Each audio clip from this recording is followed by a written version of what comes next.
to kind of play his phones back to him, maybe, just through the air. I'm very grateful to Maureen because I wrote this poem in this room this time last year at a workshop, and it's about the place, the portraits and the things in the building, in the house. So if you know them, it'll make a bit more sense. If you don't, sorry about that. And it's also about the experience of visiting the house and writing in the house, and that strange mixture for me of a kind of feeling a bit reverential, but also a bit cynical and sceptical, and a bit like John Hageley, maybe. So maybe it's 3 pages, then it goes on. I know you're very patient, but luckily I'm not usually in the afternoon. So here we go. It's called Musing. Beneath Joseph Seven's portrait, I sit by the window, legs crossed, holding my head in one hand and the poetry book in the other, my elbow resting on the back of a cane chair. I am posing as John Keats. I'm in his actual room. Yes, the very room he sat in himself. Can you believe it? I'm waiting for a ghost, waiting to taste the thoughts and words of a genius. I breathe deep and gently from the modest gift shop, around the Nike trainers, between the plastic bottles, over the novelty biros, the air of Keats' house moves, works in mysterious ways, breathes me in. I am inspired, sucked in by the quiet magic that descends, and I hear whispers of lovers flitting behind floor-length curtains, echoes of nightingales across the moonlit valley, and poignant moan on nearby Hampstead Heath. Listen. Listen to the ebb and flow of voices in this house, the tide of stories and reimaginings, the to and fro of past and present, the dead and living, Keats and me. The spell is breaking, the smell of the bracken is itchy, I hear jangling, less ethereal voices, Hogarth prints in the corridor that shout madness and cruelty and deceitfulness, a snarling dog, and sword raised in anger, a skirt lifted in mockery, and a wig on the floor, the saucy cartoon figure of Falstaff, cunning Lady Conway, and the flamboyant Eliza Chester. Did you hear the one about the actress and the monarch? Jokes and innuendos long dead. The spell is broken. Texts and emails vibrate in my pocket.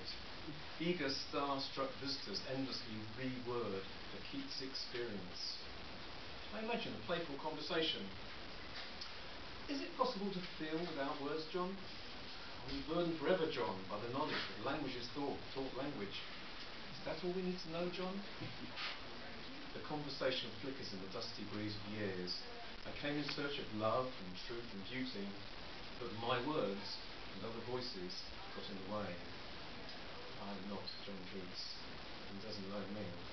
I am John Wilkes the imposter, a tourist from the future, godlike, sending invisible messages through the air, listening to poems on a speaking machine. No longer stargazing, just mood surfing, word searching, music. Thank you, Jim. Thank you very much. I like the allusion to Star Trek, because that comes up every now and again. I wonder when we'll be able to be deposited in our atoms in Australia. They will come. Jumping around. Wendy Stone. Would you like to? Sure. Yeah? Thank you.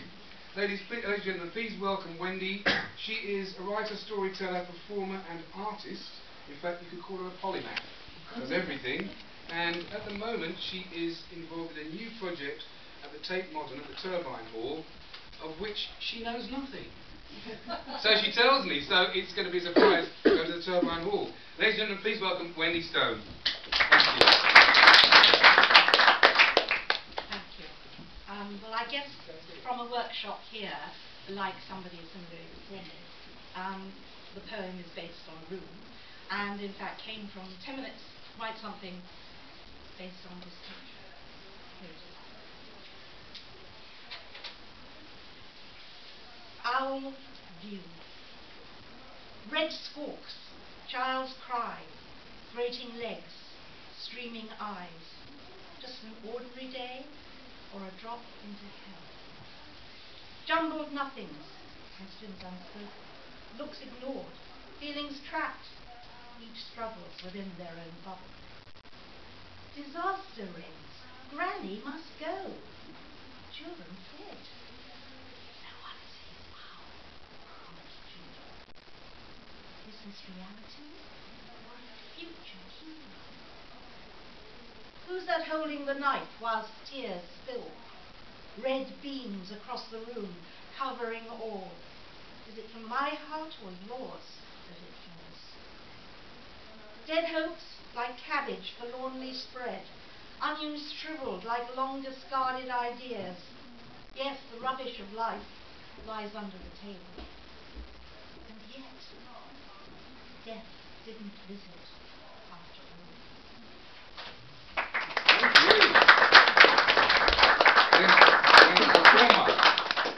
Thank you, beautiful.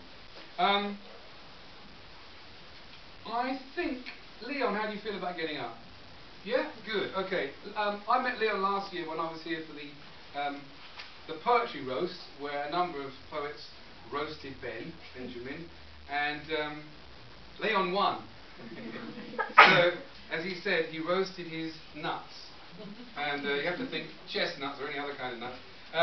So he was winner of Poetry Roast 2011, and it was his first and only performance. So he was like, like the first guy to.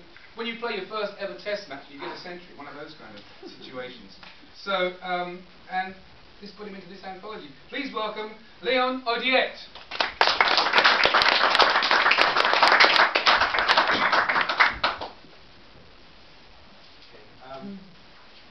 I'm not the person who had a problem writing it because I didn't want to insult him. Because, he called me and he literally asked for it, so I was thinking in my head, in my dad's voice, yeah, you don't know me. Right.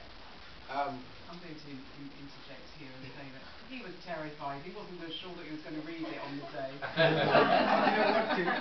didn't want to, because a few people did seem like they wanted to be too nice, and after hearing them, I think, and I don't know how well it works without him sitting. He was sitting right there, don't get it. But I'll be Benjamin. Alright, as far as I know, everything in this is true, because I spent ages looking on the internet to find stuff everything I hear about Benjamin is always positive, so to try and find something to be negative about, I spent a long time looking into it. So I called it Mr. Wilfred Watson because it said that when he was 10, I think when he was 10, he entered a competition for the BBC and under the name Wilfred Watson. That's what I named it. But here it is. Benji looks exactly as I remember him from my childhood. This is not to say that he looks good. He just always looked like a man in his 50s. Let me tell you the real reason he turned down the OBE. He thought he was being given a Nigerian surname. Benjamin Zephaniah Obi. He commented that Rasta Mouse is not the greatest representation of the Jamaican people. This coming from the Jamaican living in Lincolnshire and Beijing. Places where you can operate with immunity. You can't get away with that Jamaican accent in the black community.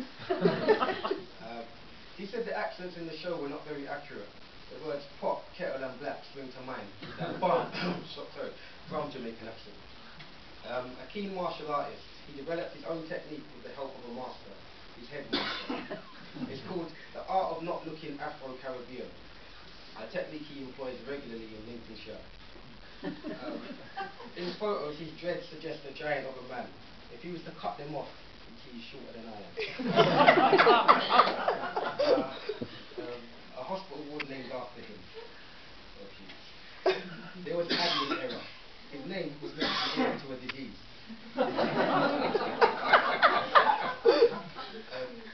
What we have here is a classic case of Benjamin Obadiah Zephaniah, categorized by the onset of poor Jamaican accent. A man of virtue, always striving to see justice served, given a prison sentence that wasn't deserved. He did time for a crime that he didn't commit. Don't you know prisons are full of men who didn't do it?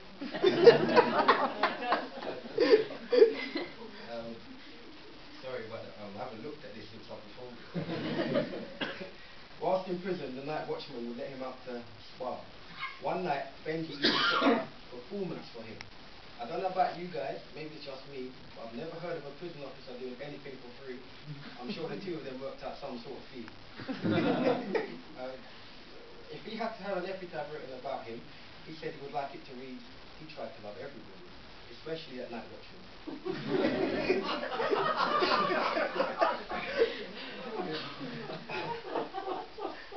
Repeatedly stopped by police.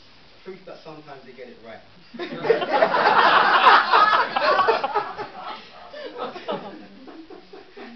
And when they pull him aside at customs, only because they care.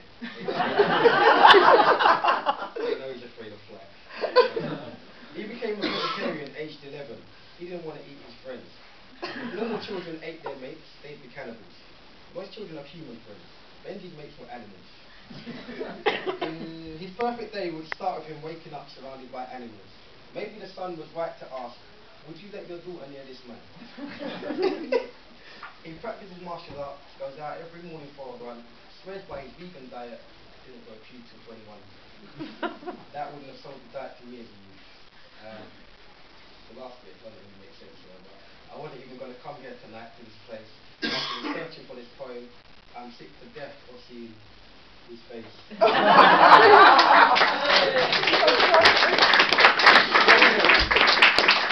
Leon Odiek. Very good. Yes, sir. Yes. It's funny what you were saying about you listening to everybody not really giving him a hard time. Now, we have a tradition in the Caribbean called extempo. All of you rappers, extempo's been around a long time, 1,000 years or more. It's when two griots get together and sing alternate verses to try and do each other down. So what rappers do now, they've been doing for ages. But the extempo competitions get very, very heated, and we had one in England, I think 2 years ago, 2010. And I ended up against one of the female calypsonians. Now, it's really hard, because we were all brought up to be, chivalrous. So she won easily, because I wasn't going to cuss her the way she was cussing me, because I was brought up not to cuss women. So it was an uneven battle. Just referring to that, you won obviously because you went in, all guns blazing and won the prize. Okay, let me see, who can ask? What about Sarah? Sarah Hobbs? Yes? Good, okay. So, Sarah has been on the open mic poetry scene for about the past 2 years. She has self-published 2 books of poetry, and she is one of Ben's mentees. Please welcome Sarah Hobbs.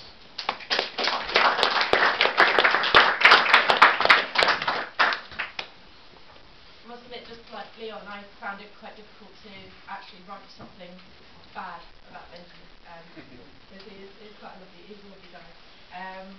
So it took me a long, long time to actually write this piece. But yeah, the name kind of speaks for itself. It's called Oxymoron Poet. When you talk, you have a Brummie accent, which is powerful and prominent. However, when you perform, a transformation occurs when this Jamaican accent appears in rhythmic slurs. You're an oxymoron poet. You have dreadlocks that look like a palm tree coming from your head, all wild and bushy. Why not get a crew cut, or one that's nice and short? But this one won't be you. Your hair cannot be bought. You're an oxymoron poet. Your fan base is diverse, filled with adults and children alike. But collections of your work show a bit of anger and spite. Although this anger is backed up by the urge for peaceful demonstrations in order to solve the issues that you find as inspiration, you're an oxymoron poet. Some of your fans are very feathery and winged. Chickens and turkeys now love to see you do your thing. But hold the phone, aren't you against me? This is surely against the rule. This is surely a vegan chief. You're an oxymoron poet. You're unlike any Rastafarian I have ever met, for there is a lot of anger in you, or maybe that's just the poet. You ooze blackness, this is definitely your identity, but also don't forget your British nationality. You're an oxymoron poet. Many young people look up to you and all that you believe in, therefore choose a path, otherwise it's confusing. But everything that is mentioned adds to who you are, taking a part of each creates a poetical style. You're an oxymoron poet. So that is why we were loved.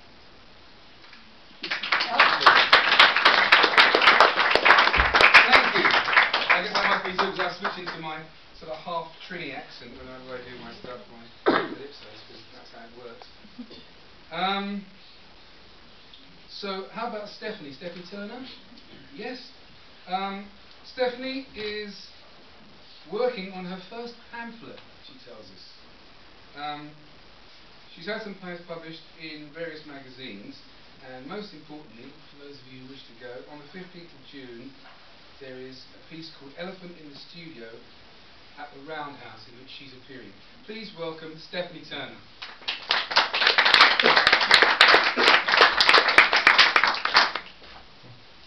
Hello, afternoon everybody. It's nice to be back here. I work with some poets, with the Keats House poets, and we have been meeting and putting on events here for the past year. And this is the space that we do it. So yeah, it's lovely to share. I've written a translation of one of Keats' poems, and I wondered if it's okay with you guys if somebody would help me and read Keats' version for me, because I think it kind of needs Keats' version for it to be, yeah? But I haven't got it written down, but I've got it on my phone, so I thought we'll read Keats off the phone and I'll read out the book.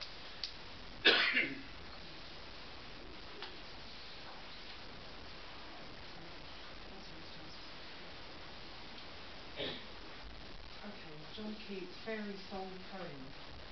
Shed no tear, oh shed no tear, the flower will bloom another year.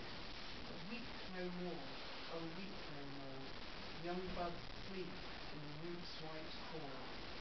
Dry your eyes, oh dry your eyes, for I was taught in paradise to ease my breast of melodies. Shed no tear. Overhead, look, overhead, among the blossoms white and red, look up, I flutter now, on this fresh pomegranate bough. See me, 'tis this silvery bill ever cures the good man's ill. Shed no tear, oh shed no tear, the flower will bloom another year. Adieu, adieu, I fly, adieu, I vanish in the heavens blue. Adieu, adieu. Uncle's Song. Dry your eye, man, dry your eye. The sun will rise from the night sky. Stop your noise, man, stop your noise.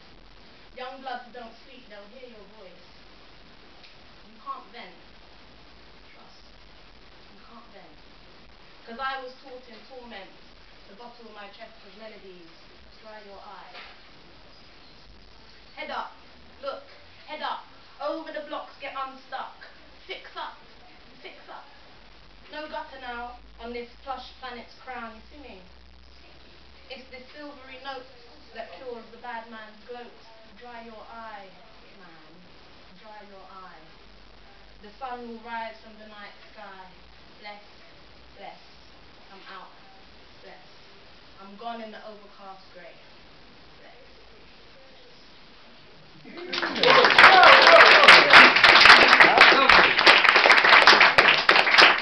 Oh, it's lovely to kind of modernise up or give a new slant to something, you know, and still keep the flavour, feel of it, and say it in a new way, in a way that reflects your maybe vision of it in a new generation. Excellent, lovely. Okay, where we reach now, as I say. Anwin, would you like to come up? Yes? Thank you. Anwin Bates, ladies and gentlemen, very, very simply wanted me to say that she's a poet and she does Tai Chi. That's all you need to know.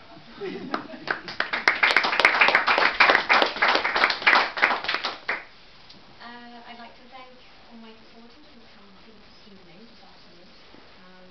My poem is called simply Jacob's Dream for Primrose Girl. Our button-proof white-heeled beach skips off the final stair. We've left 2 leaves, 2 yellow petals, green stems detached from warm, tall winds that howl through corridors. The yellow angel settled down, snapped vent to clatter thud. The landing jumps, our ribbons loose, my hair ablaze. New stems crack left and right and down, through bricks and balustrade.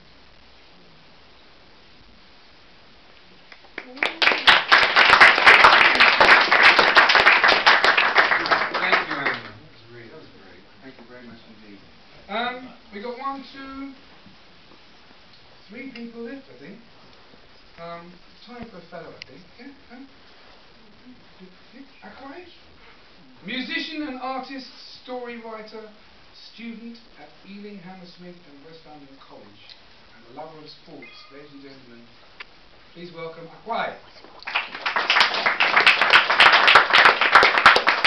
And he was 18 yesterday. Oh, really? Okay. Happy birthday. By the time I made this, I didn't have any time at all. Everyone was there making had their own homes in a piece of paper, and I was just there on the grass, bored, thinking how bad I want to go home.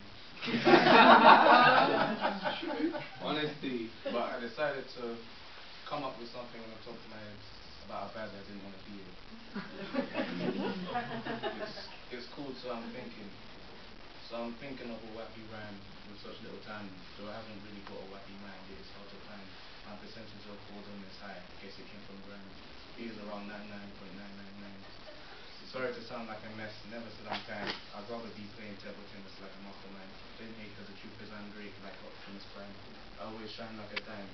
So, I'll see you in a flash and a ding and a dong, and we stomping a bong, then singing a song. Nothing a roar, I'm like king of the gong, and my fingers are strong with the thing and a bong. Then I come and then I sugarcone to you. If you know me well, be shown and tell. Don't hate cause I know that I'm late, but it's who do you wait to make sure I don't fail.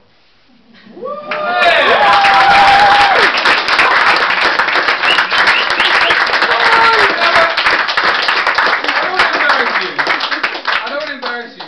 Can you read it again? Can you read it again? Just a little bit slower and a little bit louder, because it's a beautiful piece of musical poetry. And I don't want to.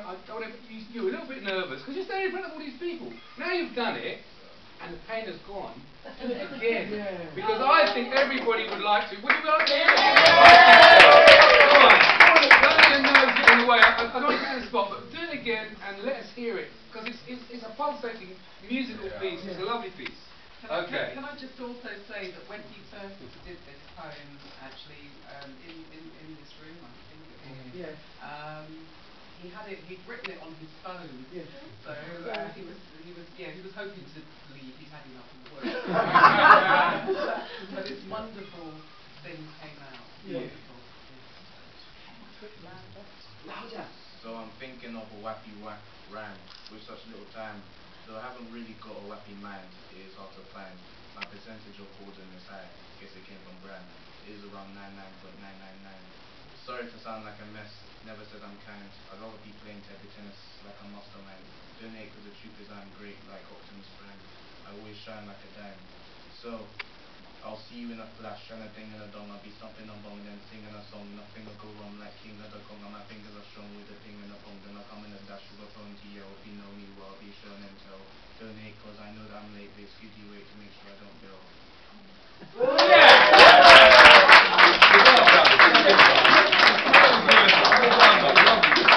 Okay, thank you, Quay.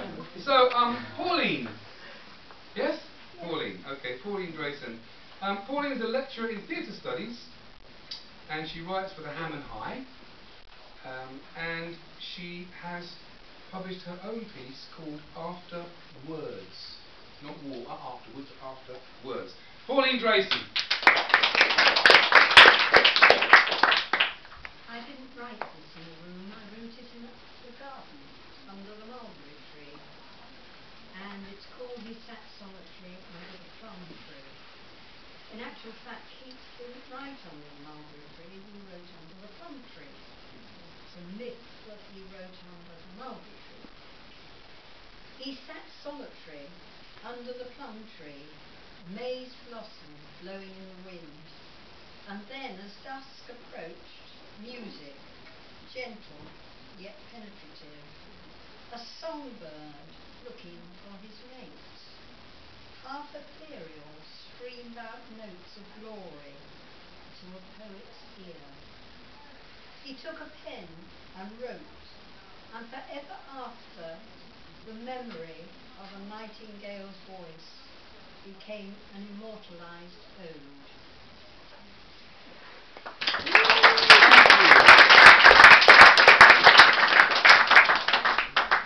you very much.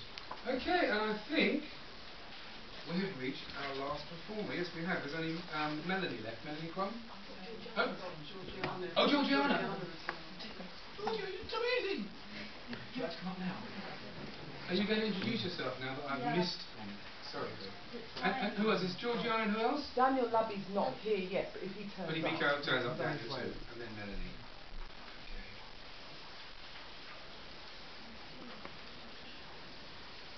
Hi, my name is Georgiana Jackson Callan. I'm a student in 12th and 6th form, and I just finished my exam.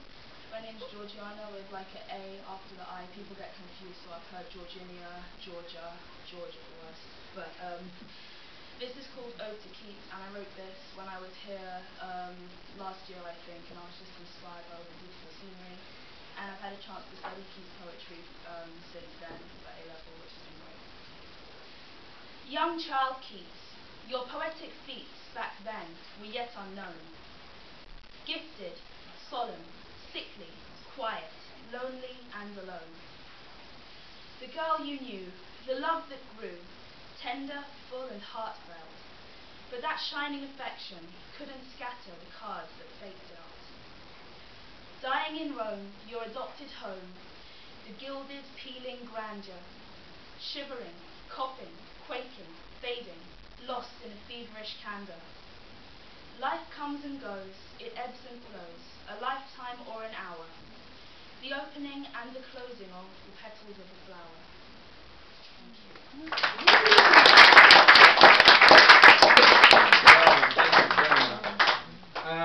So Daniel's not here, so Melanie. Hello. Yes. Yeah. Melanie Crump, yes. Yeah. So ladies and gentlemen, please. Melanie won her last 2 slams in Winchester, is it? Yes. Yes, in Winchester, 2 poetry slams. She now lives in London, obviously. Well, not obviously, but she now lives in London. She's here. And she was at one time on the committee of the Torbay Poetry Festival. I used to live in Torbay many, many years ago, late 70s. So please would you welcome Melanie Crump. Thank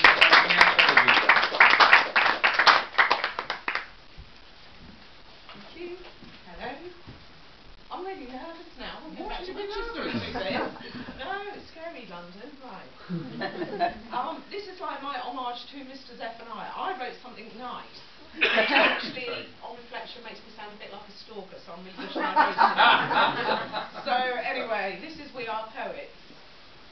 Benjamin Obadiah Iqbal Zephaniah, your name has a rhythm meant to inspire, but I prefer to call you BZ because it flows better, is easier said. I don't know you, you don't know me, but I email you constantly. See? I don't, by the way. I like to keep the connection. I like to keep the link, because blood is thicker than water, but not as thick as ink. Like the lines from a pen, we keep flowing with the contact, the words, the knowing, of rhythm, like a drum beat, a heartbeat, a pulse pumping our passion through veins that meet in an explosive world of wordplay. Because we are poets, you and me.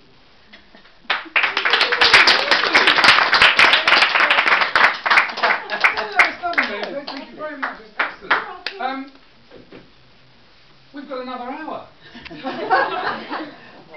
Are we going to have a slam? I'll tell you what. I don't know where morning's gone right now, but I think maybe we could last longer. I shall do a song if you want. Would you like a calypso? Yeah. I mean, you have to know that my stuff's mostly political.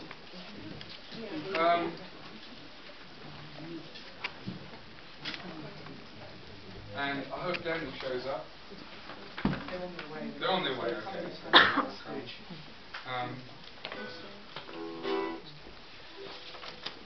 Here's one for food for thought.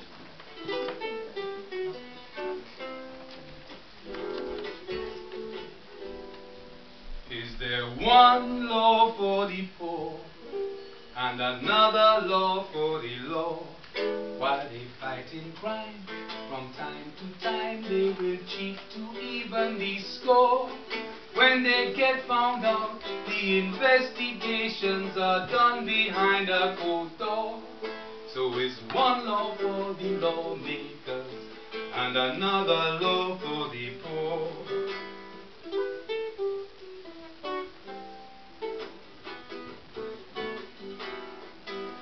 The Stephen Lawrence case does prove the law is slack. A young man was destroyed for simply being black. The police took too long to investigate this wrong, so nobody was prosecuted for the attack. I say it's one law for the poor and another law for the law. While they fight in crime, from time to time they will cheat to even the score. When they get found out, the investigations are done behind a closed door. So it's one law for the lawmakers and another law for the poor.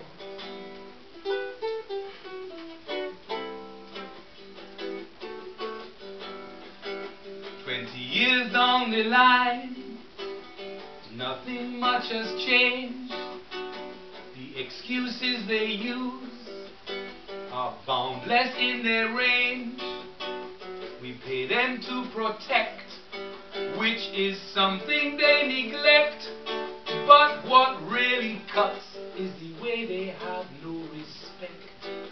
I tell you, it's one law for the poor and another law for the law. While they fight in crime, from time to time we could see the rot in the core. When they get found out, the investigations are done behind a closed door. So it's one law for the lawmakers and another law for the poor. It's another law for the poor.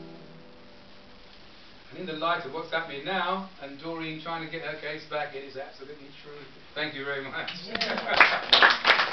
You can see why I'm never going to make a lot of money or be a big star. The establishment don't like me saying things like that. Okay, so I don't know what you want to do now, Maureen. We're waiting for one more poet who may be coming along. May or may not. We actually do. We will finish. We can't wait anymore. Okay. We can't linger longer. So we're organising for some tea and coffee. It has been terrible weather, so it's not wine, I'm afraid. It's tea and coffee. And the books are on sale, and they are on sale for, I think it's £6. I'm not too sure. But in the shop area, if you want to buy them, the price goes up later on. And also to get these, we liked the logo so much because we felt that if Keats was around, he would definitely have an iPhone and all the equipment, because he liked sort of innovation. So these are actually little postcard wallets, and they're free, and they also have the date of next year's festival on the back, so a nice reminder. So do come and take some, give them to friends as a reminder. And I'd like to thank everyone really for coming along, and the poems were really wonderful. Yes, It was lovely to hear them again. And I'm going to embarrass everyone who has been filming. Right, number one, you should have asked permission. Number one. And number two, if you're filming an event, you film your bit after you've asked permission. So if you have done that, I would like to get copies. Thank you. Okay, that's it. Thank you very much. Would the poets kindly sign my copy of the book? Because I'd like to have your signatures. Remember the event and say, because if you're really, really famous, I'll tell my kids in my grandchild, I met this person once. Okay, so we'll see you in the tea and coffee room, Sam and I'll have my book and my pen ready in the for you. ballroom, and you're free